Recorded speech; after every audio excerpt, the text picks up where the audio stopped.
Good day, you're onto the program Voices on Voices Media Consult with Comrade Ibadin John. And you're onto the episode You and Your Mind. And I'm here with Psychologist Hasheem. Psychologist Hasheem, you're welcome. Thank you very much.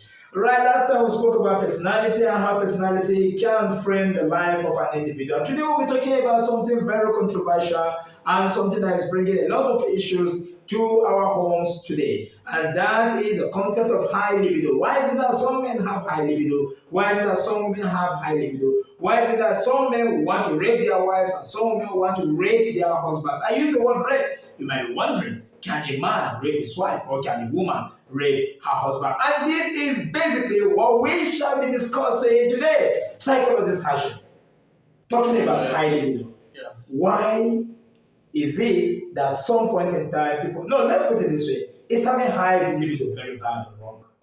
No, it's not. It's not bad. It's not wrong. You having high libido is not bad. It's not wrong. Why? Because it's something that is nature. You can't change nature, and everything that comes from nature, you have to go with it like that. The only place where we can say high libido is something that can cause issues. It can cause challenges. Is when your partner is having low libido. So that's the only place where we realize that we can say okay, this challenge you have to go and seek for help. You have to go and see a psychologist, therapist, counselor, whoever you think can put you through. So that's the only place where we can say that high libido is a challenge or is bad or is wrong. But we can't say totally it's wrong for someone to have it. Because it's nature. All right, since you say it's nature, let's look at another perspective. And that is perspective number 2. We've heard that men rape their wives. We've heard that women rape their wives. And at some point in time, I get so taken about why this happens and what makes this to happen. So, is it that men with high libido cannot control their urge, or women with high libido cannot control their urge? Yeah, you can't control it. Just like I said, you see, when we were discussing about personality from our previous meetings, where we discussed about people that are introvert and introvert, we said, they might likely complement each other. But in the case of this high libido and high libido, that's the only place where, why? Because when you check their profile, it's more or less a complement to each other. You see a husband having high libido and a wife having high libido, so definitely they complement fully.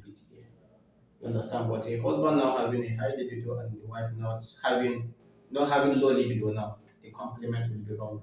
You understand? So, are you subjecting or are you recommending that young men and women, when they ever get married, they should see psychologists so that they get to be tested through psychological assessments to find out what their degree of libido is? Could this solve some of the problems? It will solve. You see, that's why in most cases, just as the way you go and check your genotype so that you know the AS and AS are not allowed to get married, AS and SS are not allowed to get married. Why? Because the likely scenario that might occur will be against their children. Because you having AS, this person having SS, you get married, your children will be suffering from sickle cell anemia. So just as this, you have to see a psychologist. Okay, you go for different set of tests. You go for HIV test. You go for